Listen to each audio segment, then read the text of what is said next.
Good afternoon, all of you. We will revise the chapter number 2, What is around us. तो जो भी चीज़ें आपके आसपास है हम उस बारे में स्टडी करेंगे इस चैप्टर में. ओके, सो अर्थ सोलर सिस्टम का एक प्लैनेट है.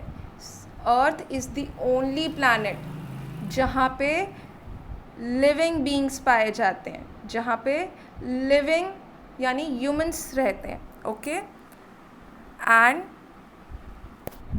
As we believe that the earth is the part of the sun. Earth जो है वो सन का एक छोटा सा टुकड़ा है.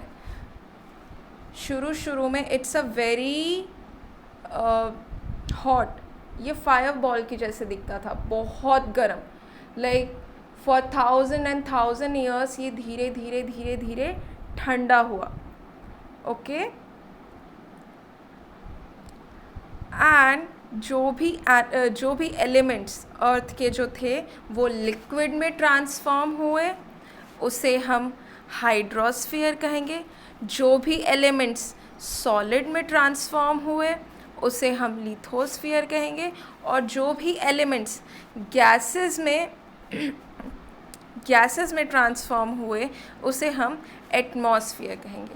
और जब लिथोस्फीयर, हाइड्रोस्फीयर एंड एटमॉस्फेयर तीनों को जब हम एक जगह लाएंगे उसे हम कहेंगे biosphere. The four spheres came into existence on the earth. और ये चारों के चारों जो स्फीयर हैं वो आपको अर्थ पे मिलेंगे.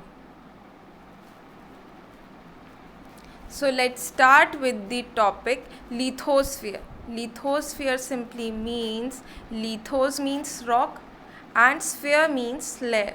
मतलब वो लेयर जहाँ पे लैंड है. Okay, lithosphere means land.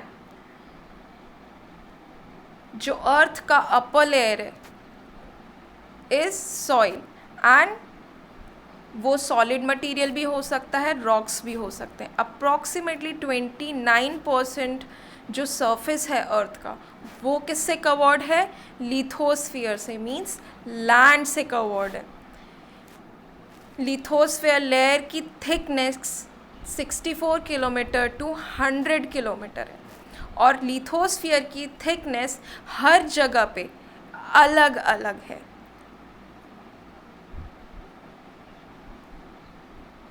And there are substances on lithosphere like soils, rocks. अब आपको कैसे लैंडफॉर्म्स लिथोस्फीयर पे देखने को मिलेंगे? For example mountains, plateaus, plains, valleys, ये सारे लैंडफॉर्म्स आपको लिथोस्फीयर में देखने को मिलेंगे, मीन्स लैंड में देखने को मिलेंगे. जब आप अर्थ के सेंटर की तरफ मूव होते हो तो टेम्परेचर बढ़ता है, और जब आप सेंटर से अर्थ की तरफ मूव करते हो तो टेम्परेचर कम होता है. इसका रीज़न ये है कि जो अर्थ है, अर्थ का जो इंटीरियर पार्ट है वो 3 पार्ट्स में डिवाइडेड है, क्रस्ट, मेंटल एंड कोर. जिसमें क्रस्ट के ऊपर वेजिटेशन उगाया जाता है, और जो उसका सेकेंड लेयर है, मेंटल लेयर है, वो लिक्विड फॉर्म में, मीन्स उसके अंदर मैग्मा पाया जाता है. दी molten rocks in the interior of the earth are known as magma. जो rocks liquid form में है. Okay, in the interior of the earth there is gases because of the pressure and heat, because mental layer है तो उसमें बहुत ही heat and pressure build up हो जाता है. So it is very important to balance between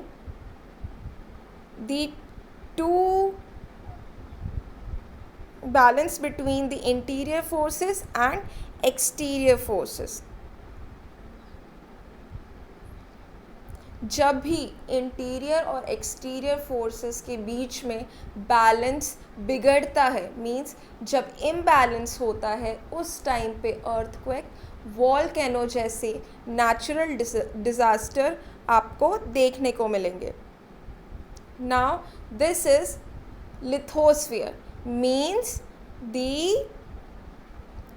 land on the earth surface. जो land का part है, जो सॉलिड पार्ट है आपका अर्थ का, उसे हम लिथोस्फियर कहेंगे. Now moving to the hydrosphere. Hydrosphere means जो आपके अर्थ का लिक्विड पार्ट है. ओके, जो एलिमेंट्स लिक्विड फॉर्म में, ओके, जैसे कि ocean, sea, lakes, ponds, rivers and streams. Almost 71% जो अर्थ सरफेस है वो किससे कवर्ड है? It's covered with the water. Hydro means water. And there are 4 oceans: Pacific Ocean, Atlantic Ocean, Indian Ocean and Arctic Ocean. Ocean means the large or huge amount of water bodies, जो water bodies बहुत ज़्यादा बड़ी है. And the water bodies connected to the land, जो land के साथ जुड़ी हुई water bodies है उसे हम कहेंगे sea. For example, bays, straits and gulf and seas. Okay? Oceans बहुत ही बड़े और बहुत ही डीप होते हैं. वैलीज़ अगर आप देखोगे तो there are so many valleys on the earth surface. So valleys का जो डेप्थ होता है, it's around 10 kilometre to 11 kilometre.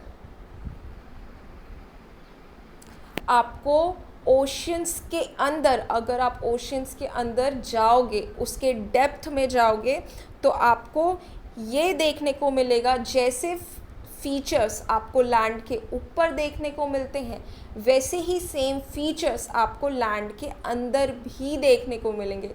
So oceans के बेड में आपको माउंटेन्स देखने को मिलेंगे, प्लेट्यूज देखने को मिलेंगे, प्लेन्स देखने को मिलेंगी एंड वैलीज भी देखने को मिलेंगी. ऑलमोस्ट जो हाइड्रोस्फीयर है उसमें 97% जो अमाउंट ऑफ वाटर है वो ओशन है. Approximately 1/3 water is ice caps and glacier. 1/3 जो पार्ट है हाइड्रोस्फीयर का वो ग्लेशियर है, मीन्स हमेशा वो क्या रहता है? आइस के फॉर्म में रहता है, जमा हुआ रहता है. आइस कैप्स मतलब आइस के बड़े बड़े ब्लॉक्स. ओके, कुछ वाटर है वो लेक्स के फॉर्म में होता है, कुछ वाटर है जो फ्लो के फॉर्म में होता है. फॉर एग्जांपल रिवर्स फ्लो करती है. कुछ वाटर है जो हमारे अर्थ के नीचे होता है, इज़ द ग्राउंड वाटर. जो हमारे अर्थ के इंटीरियर में मिलता है उसे हम ग्राउंड वाटर बोलेंगे. And there are some fresh water. Fresh water मतलब साफ़ पानी, जो पानी हम पीने के लिए इस्तेमाल करते हैं. And fresh water is required by living beings for their existence. उनके एग्जिस्टेंस के लिए वाटर बहुत इम्पॉर्टेंट है, बिकॉज विदाउट वाटर हम एग्जिस्ट नहीं कर सकते हैं.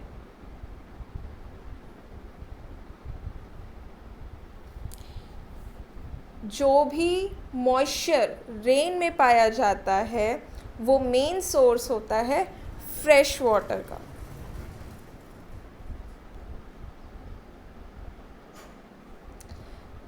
अगर आप कभी भी जाओ और देखो तो सीज़ में बहुत अलग अलग आपको मिनरल्स देखने को मिलते हैं, केमिकल्स देखने को मिलते हैं, सॉल्ट देखने को मिलता है, फिश देखने को मिलता है। बहुत सारे मिनरल्स हैं जो ओशन के अंदर होते हैं। जैसे जो सॉल्ट हम कंज्यूम करते हैं वो हमें ओशन से मिलता है। कुछ केमिकल्स हैं जो हमें ओशन से मिलते हैं। कुछ मिनरल्स हैं, for example petroleum, and there are some other minerals like pearl. कुछ अलग अलग स्टोन्स आते हैं, वो सब हमें वाटर से मिलता है, सी से मिलता है। एंड मोस्ट इम्पॉर्टेंट फूड, अगर आप जाओ और देखो तो इंडिया का जो ईस्टर्न पार्ट है उसमें लोग फिश खाते हैं। तो there is a rich source of food. जो ईस्टर्न लोग हैं वो लोग फूड कंज्यूम करते हैं, सो उनकी वो बेसिक नीड है।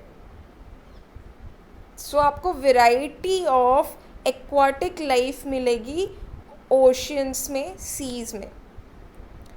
अगर आप ओशंस को देखो तो उसमें आपको वेव्स देखने को मिलेंगे, टाइड्स देखने को मिलेंगे, एंड जो हाइड्रोस्फीयर है, जो ओशंस है, वो हम ज़्यादातर ट्रांसपोर्टेशन के लिए यूज़ करते हैं, एक जगह से दूसरी जगह जाने के लिए। So the hydrosphere is the means of transportation, and this means of transportation is waterways. हम सी रूट के थ्रू जाते हैं।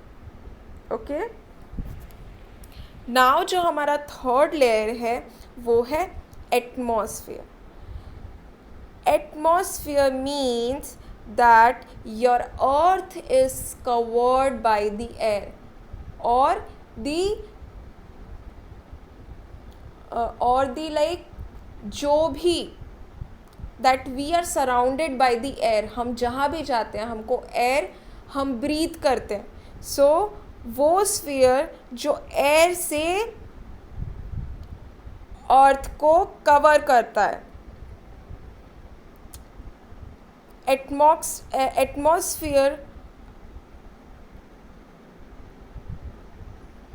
जो है इट एक्सटेंड अर्थ सरफेस से लेके 1600 किलोमीटर, जो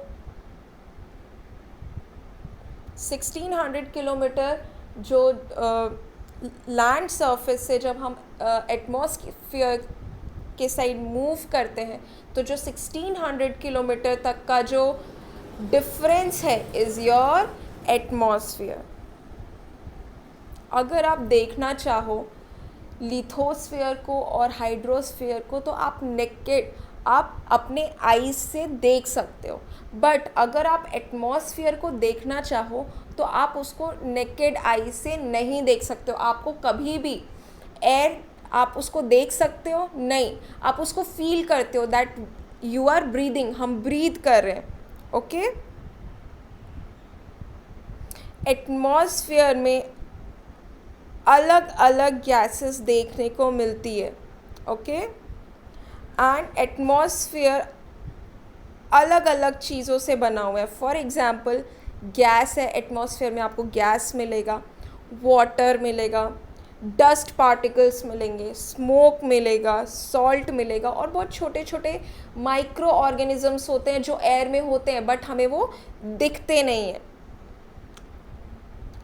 एटमॉस्फेयर इज़ कलरलेस, आप उसका कोई कलर नहीं है। इट्स ओडरलेस एंड ट्रांसपेरेंट, वो बिल्कुल ही ट्रांसपेरेंट है। Means you can see everything, and आप उन सारी चीज़ों को भी इस वजह से देख पाते हो because there is some dust particles.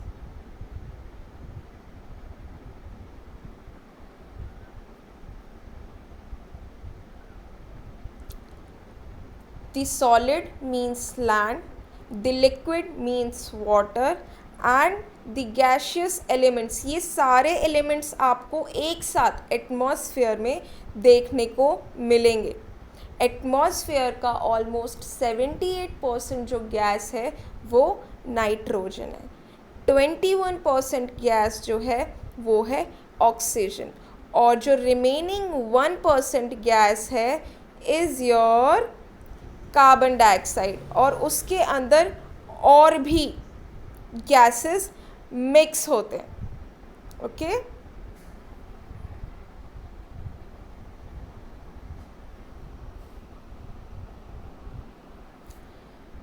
Carbon dioxide जो गैस है वो हैवी होता है, उसकी वजह से वो आपको अर्थ सरफेस में नीचे ज़्यादातर कार्बन डाइऑक्साइड होगा। Y?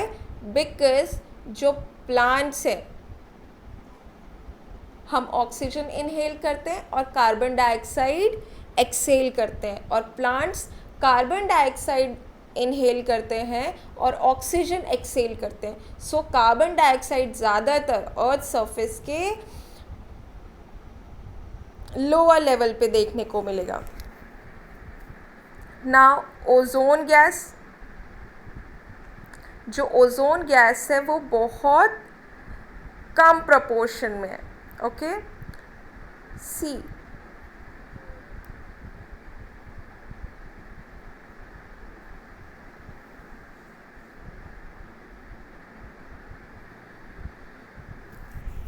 There is a ozone layer. हमारे एटमॉस्फेयर में एक ओजोन लेयर है। वो ओजोन लेयर ओजोन गैस को अर्थ तक पहुंचने से प्रोटेक्ट करती है। जो अल्ट्रा वायलेट रेज जो सन से आती है अर्थ पे, ओजोन लेयर उससे अर्थ को प्रोटेक्ट करता है। बिकॉज जितना ज़्यादा ओजोन गैस होगा, जितना ज़्यादा अल्ट्रा वायलेट रेज अर्थ पे पहुंचेगी, उतना ही हार्मफुल वो गैस होगी। बिकॉज जो अर्थ है उस पे हीट बढ़ जाएगा। So the ozone layer is protecting the earth from the ultra violet raise.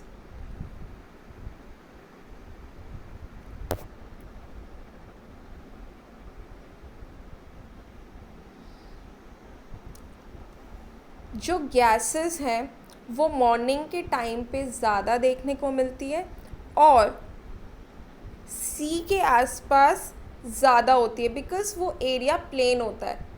सी के पास का जो एरिया होता है ओपन एरिया होता है और प्लेन होता है। और मॉर्निंग टाइम पे गैसेस ज़्यादा प्रोपोर्शन में इसीलिए होती है बिकॉज़ जब हम नाइट में सो जाते हैं तो मॉर्निंग में जब हम उठते हैं तो बहुत कम लोग होते हैं जो मॉर्निंग में उठते हैं। सो वो एयर का जो प्रपोर्शन है मॉर्निंग में ज़्यादा होता है एंड फिर पूरे दिन जब हम काम करते हैं तो वो एयर हम ब्रीथ करते रहते हैं।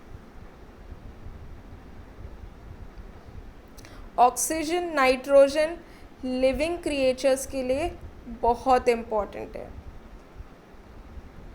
नाइट्रोजन ऑक्सीजन के इंटेंसिटी को रिड्यूस करता है। नाउ दैट एटमॉस्फेयर में वाटर क्यों इम्पॉर्टेंट है? एटमॉस्फेयर में वाटर इसलिए इम्पॉर्टेंट है बिकॉज जब सनराइज़ होता है, जब सन की रेज अर्थ पे पहुंचती है, तब जो वाटर है, जो वाटर वाला पार्ट है, हाइड्रोस्फीयर है, मीन्स जो वाटर है वो इवेपोरेट होता है। बिकॉज क्योंकि जब सन की रेज वाटर पे पहुंचती है तो बिकॉज ऑफ टेम्परेचर इंक्रीज होता है, वाटर्स वेपर के फॉर्म में इवेपोरेट हो जाता है और अगेन एयर में मिक्स हो जाता है। जब वाटर वेपर के फॉर्म में कन्वर्ट होता है तब एयर में एक मॉइस्चर क्रिएट होता है बिकॉज एयर में वाटर भी मिक्स हो रहा है। जब वेपर्स ठंडे होते हैं उस प्रोसेस को हम कंडेंसेशन कहते हैं। मॉइस्चर के अलग अलग फॉर्म्स हैं। फॉर एग्ज़ाम्पल ड्यू मतलब अगर आप कभी सुबह उठोगे तो आप देखना स्मॉल वाटर ड्रॉपलेट्स प्लांट पे होते हैं। ड्यू, फॉग, एयर में देखना थोड़ा धुंधला जैसा होता है, because this is because of the water content in atmosphere.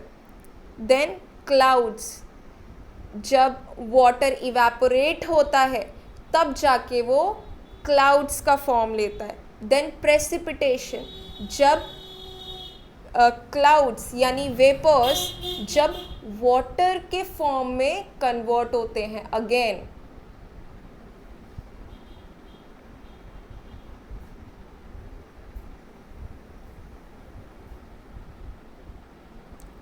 Because of the dust particles, जो भी डस्ट पार्टिकल्स हैं एटमॉस्फेयर में, उसकी वजह से हम सन की रेस को देख पाते हैं. अगर डस्ट पार्टिकल्स नहीं होते तो अगर डस्ट पार्टिकल नहीं होते तो जो शाम होती है, जब सनराइज़ होती है तो धीरे धीरे सनराइज़ होती है, और जब सनसेट होता है तो धीरे धीरे सनसेट होता है. उसका रीज़न ये है बिकॉज़ जो एटमॉस्फेयर है उसमें डस्ट पार्टिकल्स हैं, और डस्ट पार्टिकल्स क्या करते हैं, रेज़ को रिफ्लेक्ट करते हैं. रेज़ को रिफ्लेक्ट करते हैं. अगर डस्ट पार्टिकल्स नहीं होते एटमॉस्फेयर में तो सडनली रात हो जाती या एकदम से सुबह हो जाती. ओके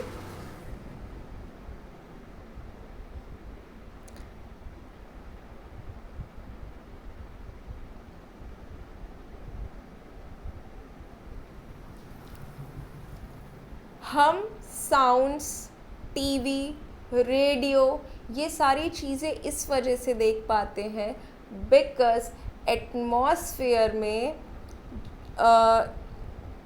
जो भी रेडियो एक्टिव सिग्नल्स आती है, जो हम सैटेलाइट लगाते हैं वहाँ से रेडियो एक्टिव सिग्नल्स आते हैं, जिसकी वजह से हम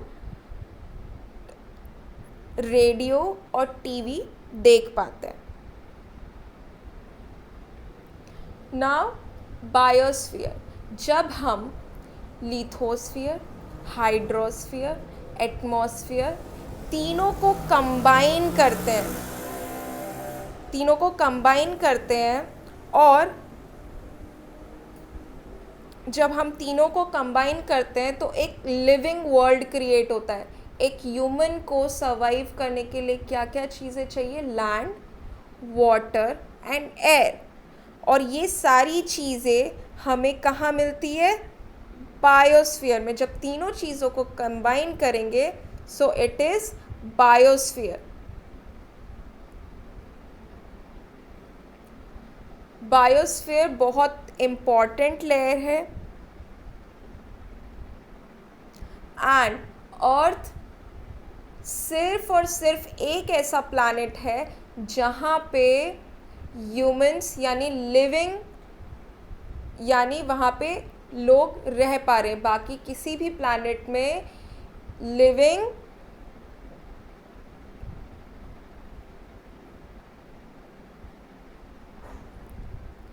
वर्ल्ड नहीं है. ओके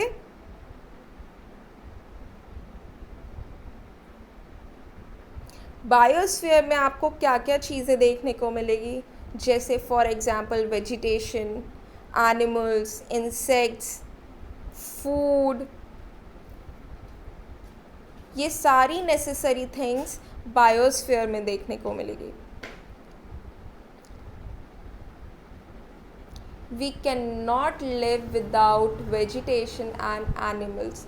हम बिना वेजिटेशन और एनिमल्स के बिना नहीं रह सकते because for the survival of the human beings को सर्वाइव करने के लिए फूड चाहिए और फूड उसके लिए इम्पॉर्टेंट है.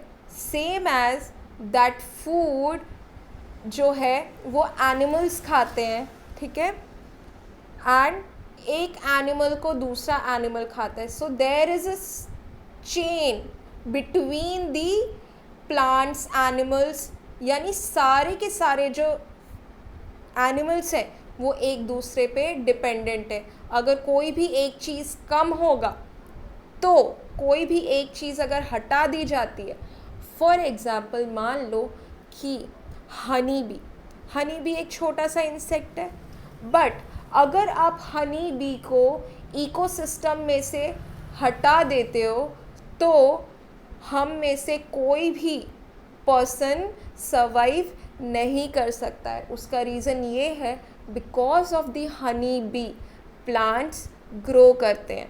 ओके, बायोस्फीयर दो पार्ट में डिवाइडेड है, नॉन लिविंग और लिविंग। नॉन लिविंग मतलब non living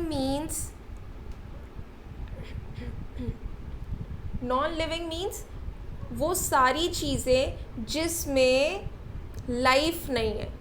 okay, so for example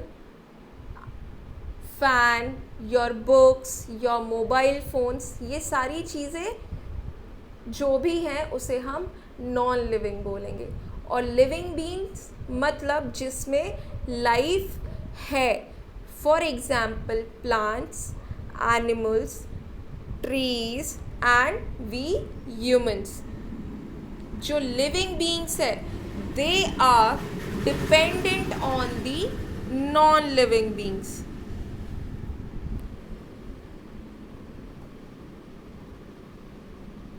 now there are some human activities. जो बायोस्फीयर है उस पर बहुत सारी ह्यूमन एक्टिविटीज़ चलती रहती है, बिकॉज हम ह्यूमंस बायोस्फीयर में रहते हैं। सो हम डायरेक्टली या इनडायरेक्टली कुछ ना कुछ एक्टिविटीज़ करते रहते हैं। And because of the human action there is an imbalance in the different spheres because of our actions। मतलब हम जो भी एक्टिविटीज़ करते हैं उसकी वजह से क्या होता है, जो स्फीयर्स हैं, हाइड्रोस्फीयर, लिथोस्फीयर, एटमॉस्फेयर, उस पर अलग अलग इफ़ेक्ट पड़ता है। Because that lithosphere is connected to hydrosphere is connected to atmosphere, and all together is a biosphere।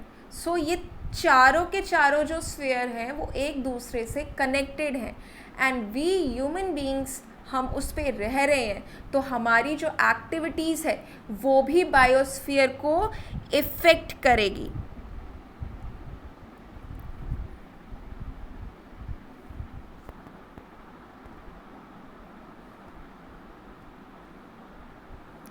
Now there is a threat। Why? एक खतरा है बायोस्फीयर में। क्योंकि there is an imbalance। चारों स्फीयर के बीच में इम्बैलेंस क्रिएट हो रहा है। अब वो इम्बैलेंस क्रिएट हो कैसे रहा है? जैसे कि हम लोग न्यूक्लियर टेस्टिंग कर रहे हैं, न्यूक्लियर पावर प्लांट्स, जैसे हम मिनरल ऑयल्स निकालने के लिए लैंड में बहुत ज़्यादा अंदर तक ड्रिलिंग करते हैं, हम एक्सेस ड्रिलिंग करते हैं, बहुत सारे एक्सेस ट्यूब वेल्स हैं। So there is a excess burden on the land पे एक्सेस बर्डन आ गया। So it affects the lithosphere, ये लिथोस्फीयर को इफ़ेक्ट कर रहा है। ओके, एंड ये एक रीज़न है कि there is an imbalance in lithosphere, because हम क्या कर रहे हैं, हम उसको इम्प्रॉपर यूज़ कर रहे हैं, हम लिथोस्फीयर का इम्प्रॉपर यूटिलाइजेशन कर रहे हैं, मतलब उसका इस्तेमाल कर रहे हैं। अगर आप एक्सेस ड्रिल करोगे, अगर आप लैंड को एक्सेस पल्यूट करोगे तो उससे क्या क्रिएट होगा, इम्बैलेंस। जैसे इधर उधर कचरा फेंकना, देन जो भी इंडस्ट्रीज़ का वेस्ट है, जितना भी केमिकल है, वो क्या करते हैं, वाटर बॉडीज़ में उसे गिरा देते हैं, डाल देते हैं। उनका जितना भी वेस्ट है वो ड्रेनेज के थ्रू वाटर बॉडीज़ में चला जाता है. सो इससे क्या हो रहा है, वाटर बॉडीज़ भी पल्यूट हो रहे हैं, यानी हमारा हाइड्रोस्फीयर भी पल्यूट हो रहा है. And because of the excess pollution, because air pollute हो रहा है, वाटर पल्यूट हो रहा है, लैंड पल्यूट हो रहा है, जो भी हमारी ह्यूमन एक्टिविटीज़ है उसकी वजह से. फॉर एग्ज़ाम्पल हम कहीं पे भी कचरा डाल देते हैं, फिर हम जितना भी वेस्ट है वो इधर उधर फेंक देते हैं, हम प्लास्टिक का यूज़ करते हैं, हम पॉलीथीन का यूज़ करते हैं, जो हमें पता है कि प्लास्टिक एंड पॉलीथीन सॉइल में डिकम्पोज होते ही नहीं है. सो थाउजेंड्स ऑफ ईयर वो उसमें वैसे के वैसे ही रहते हैं. सो इससे क्या हो रहा है, लैंड की जो क्वालिटी है वो ख़राब हो रही है, डिग्रेड हो रही है. सेम एज वाटर की क्वालिटी डिग्रेड हो रही है, बिकॉज उसमें जितना भी इंडस्ट्रीज़ का कचरा है, वेस्ट मटेरियल है, वो उसमें डाल देते हैं. देन एयर पल्यूट हो रहा है. एयर क्यों पल्यूट हो रहा है, बिकॉज जितने भी फैक्ट्रीज़ हैं, इंडस्ट्रीज़ हैं, सब जो उसका स्मोक होता है, धुआं होता है, वो एयर में एमिट करते हैं, निकाल देते हैं. सो एयर पल्यूट हो रहा है. देन आप जो व्हीकल्स यूज़ करते हो उसकी वजह से भी बहुत ज़्यादा स्मोक क्रिएट होता है. And because of the excess pollution, land air water pollution की बढ़ने की वजह से जो अर्थ सरफेस का जो टेम्परेचर है वो इंक्रीज़ होता है.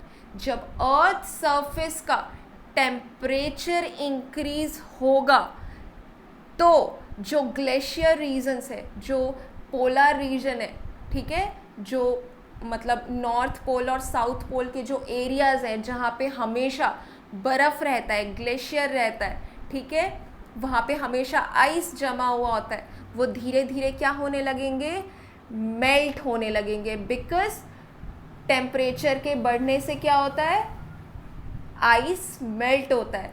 जब आइस मेल्ट होगा तो क्या होगा, जो ओशन का वाटर है वो इंक्रीज़ हो जाएगा, ओशन वाटर इंक्रीज़ हो जाएगा. और जब ओशन वाटर इंक्रीज़ होगा तब there is a disaster is called flood. तब फ्लड आएगा. तो नेचुरल डिज़ास्टर्स होंगे. अगर ज़्यादा एक्सेस बर्डन नेचर पे डाला जाए तो वो नेचर हमें रिटर्न बैक करती है.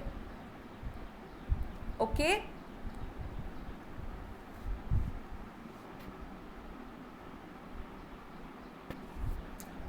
सो एट द एंड सारी चीज़ें जो भी एक्टिविटीज़ हम लैंड पे करते हैं या जो भी एक्टिविटीज़ हम बायोस्फीयर में करते हैं, it will return back to us. वो सारी चीज़ें इनडायरेक्टली हमको ही इफ़ेक्ट होगी. इफ़ अगर हम लैंड को पल्यूट कर रहे हैं तो हम लैंड में प्लांट्स ग्रो करते हैं, हमें हेल्दी फूड नहीं मिलेगा. अगर हम वाटर को पल्यूट करते हैं तो हमें क्लीन वाटर नहीं मिलेगा, हमें गंदा पानी मिलेगा. ठीक है, अगर हम एयर को पल्यूट कर रहे हैं तो हम जो ब्रीथ कर रहे हैं एयर, वो भी क्या होगा, पल्यूटेड एयर होगा. उस एयर में केमिकल्स होंगे और तब क्या होगा, जो हम एयर ब्रीथ कर रहे हैं इज़ अनहेल्दी फॉर अस, वो हेल्दी नहीं है. एंड इनडायरेक्टली जो हमारी हेल्थ है वो डाउन हो जाएगी. ओके, सो नाउ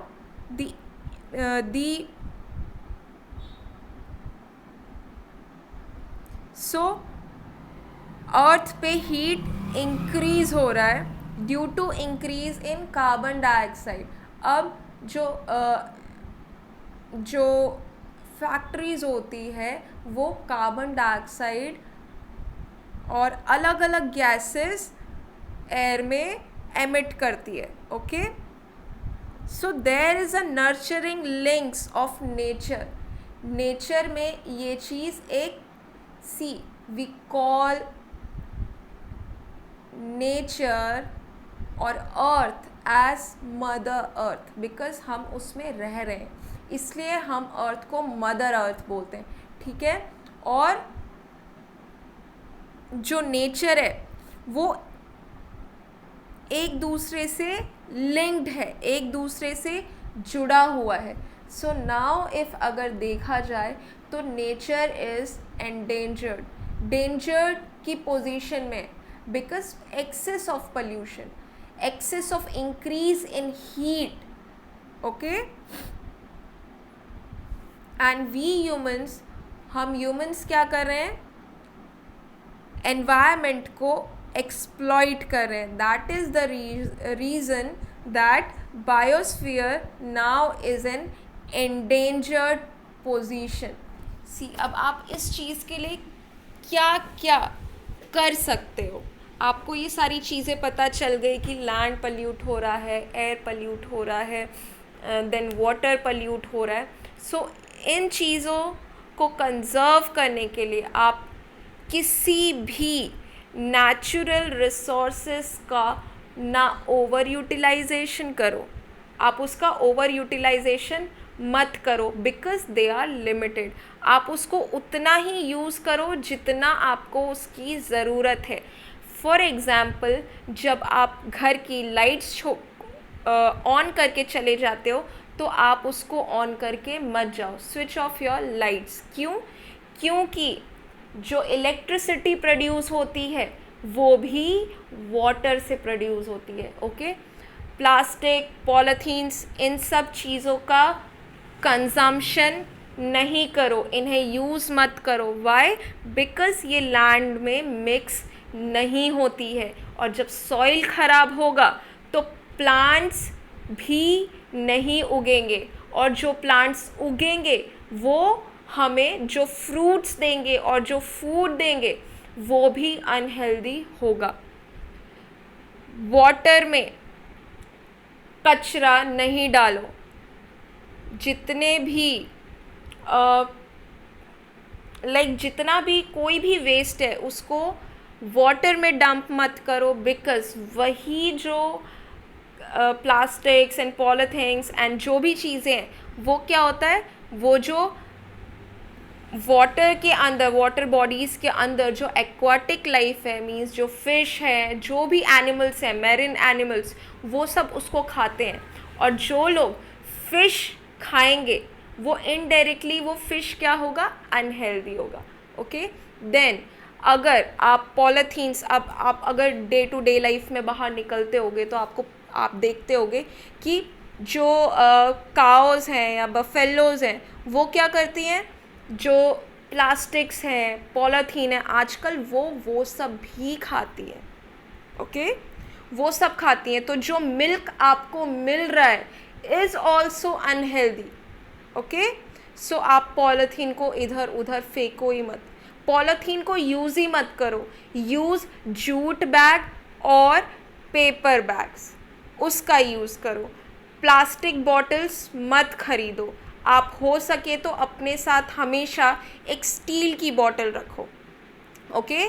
बिकॉज़ अगर हम एक पर्सन ये सारी चीज़ें कर रहे होते तो बात अलग थी, बट अगर पूरा का पूरा पॉपुलेशन जो वर्ल्ड का है वो इस चीज़ को यूज़ कर रहा है तो ये बहुत बड़ा अमाउंट हो जाता है, और इससे नेचर बहुत ज़्यादा इफ़ेक्ट हो रही है, ओके।